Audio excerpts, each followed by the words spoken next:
Recentemente, a internet explodiu com a notícia de que os russos enviaram armamento nuclear para o espaço. E não é só os russos que estão de olho nessa nova grave tendência mundial de batalha. Você está no Maestria Militar, e é isso que veremos com maestria no vídeo de hoje. Guerra nas Estrelas. A ideia de existir armamentos no espaço surgiu ainda na corrida espacial, antes mesmo de conseguirem pisar na Lua. Em 1983, o presidente americano Ronald Reagan iniciou o programa militar Strategic Defense Initiative, porém ficou conhecido popularmente como Projeto Guerra nas Estrelas. Seu objetivo era criar um grande sistema de satélites onde seriam munidos de canhões a laser. Segundo o presidente da época, o papel principal do SDI era proteger os Estados Unidos de projéteis enviados contra o país. Mas o real motivo deste projeto vai muito além disso. Mesmo que a ideia pareça ter saído de uma história de ficção científica, a ideia por trás era válida e possuía uma boa estratégia. Diante do contexto da Guerra Fria, nos anos 1980, tanto os americanos quanto os soviéticos possuíam armas capazes de liquidar seus rivais, mas ambas as nações não arriscaram se atacar por medo de uma destruição mútua. Com isso, o presidente americano pensou em uma maneira de desequilibrar as tensões e os Estados Unidos saírem vitoriosos. A SDI significava basicamente o monopólio nuclear, e se os americanos a desenvolvessem, conseguiriam realizar ofensivas sem medo da retaliação. Mas não adianta ficar animado, não temos esse tipo de armamento no espaço. O projeto Guerra nas Estrelas foi considerado uma ideia um tanto quanto mirabolante. Além disso, geraria um custo de até 200 bilhões de dólares para os cofres públicos do país, e levaria no mínimo 2 décadas para ser finalizado. O projeto era até bem estruturado, propondo a construção de uma rede de satélites na órbita baixa da Terra, onde através de radares espaciais poderiam identificar projéteis inimigos assim que fossem disparados. Com isso, os canhões de raio laser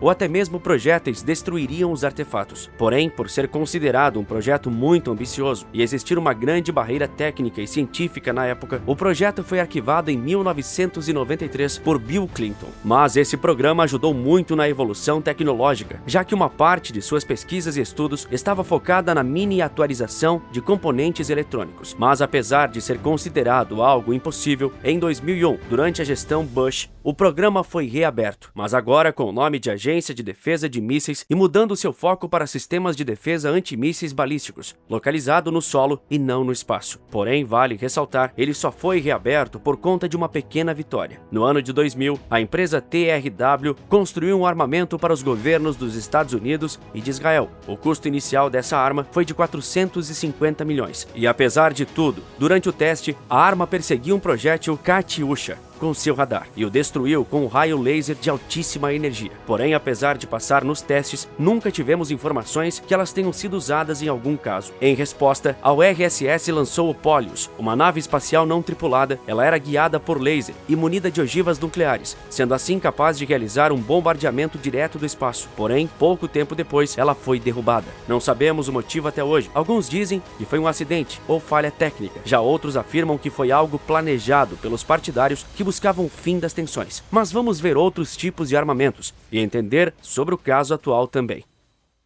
Conflitos no espaço.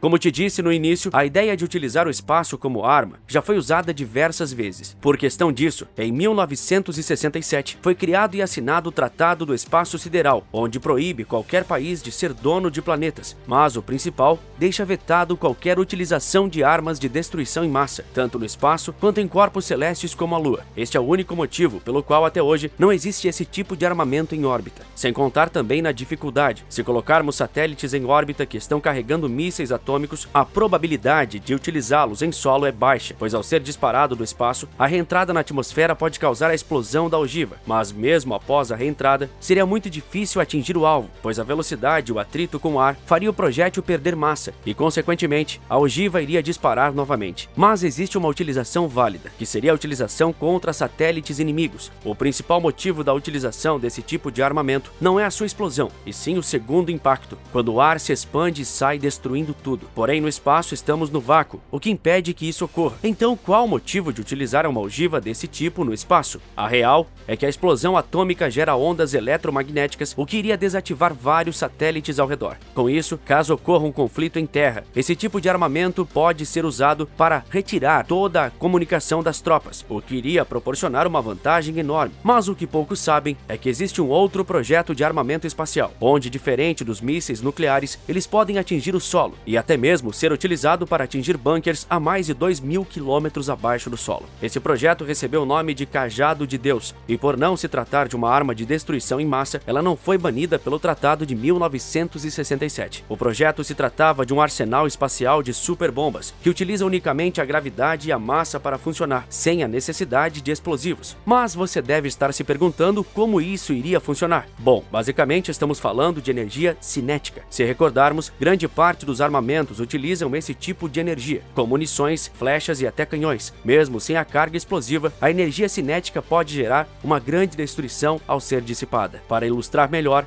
e você compreender tudo isso, imagine um projétil enorme, do tamanho de um poste, sendo lançado diretamente do espaço. A força gravitacional faria com que ela atingisse velocidades impressionantes e destruiria qualquer alvo com facilidade. Como disse no início, no caso de uma ogiva teríamos muitos problemas, mas nesse caso, estamos falando de um pedaço com mais de 1 tonelada de tungstênio, um metal altamente denso e que não vai perder tanta massa na entrada. Por se tratar de uma peça sólida e maciça, ela vai acumular muita energia cinética na queda, e assim que atingir o solo, essa energia será dissipada ao redor, gerando uma grande explosão localizada. Porém, apesar do Cajado de Deus ser uma arma pouco falada, ela não faz parte de nenhum novo projeto, mas sim de um projeto que teve início em 1950, no auge da Guerra Fria. Como não poderiam utilizar bombas atômicas, os Estados Unidos abriram o projeto Thor em 1950. Seu conceito era lançar hastes de metal do espaço e deixar a energia cinética fazer o trabalho. Com isso, eles não teriam que carregar toneladas de explosivos e ter todo o trabalho para realizar uma ofensiva em solo.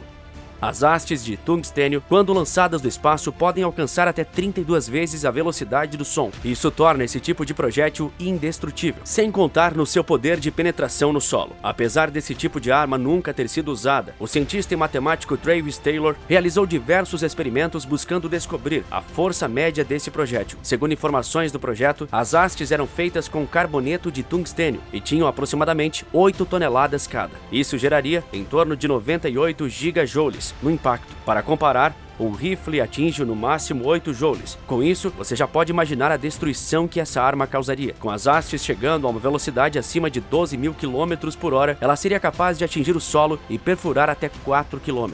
Mas por questões políticas, o projeto Thor nunca saiu do papel. Porém, se esse tipo de armamento existisse, poderíamos imaginar a força que seria. Imagina uma arma convencional, ao ser disparada e atingir seu alvo. Inicialmente, a energia cinética será dissipada lateralmente. Quando disparada contra a parede, ela gera um buraco de aproximadamente 6 centímetros, com uma conta simples e retirando qualquer variável da questão. A haste de tungstênio poderia gerar um raio de destruição de no mínimo 720 metros.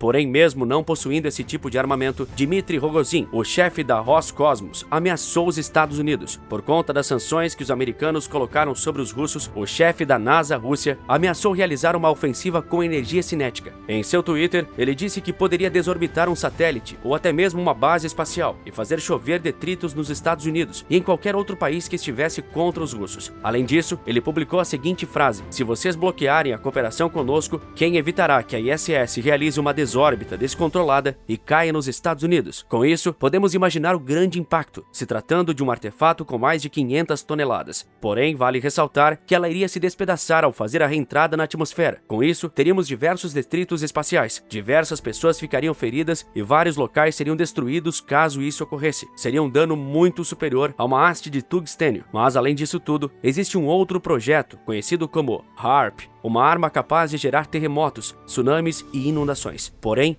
ele é um assunto para outro vídeo e eu só irei trazer esse conteúdo se vocês gostarem e quiserem. Então deixa aqui nos comentários o que você acha. Agora eu tenho certeza de que o público que assiste ao Maestria Militar é um público altamente qualificado. Por isso, eu sei que você tem uma opinião formada e eu gostaria de saber o que você acha sobre o espaço ser utilizado como campo de batalha. E para você, qual dessas armas seria a melhor? Agora vamos falar de algo mais recente. Você sabia que a ONU perdeu a paciência e declarou que vai acabar com o conflito em Gaza? Fiz uma análise completa, com todos os dados, e eu te conto tudo no vídeo que está aparecendo aqui na sua tela. Basta clicar que eu te vejo do outro lado em poucos segundos. Você tá no Maestria Militar e eu te vejo na próxima batalha.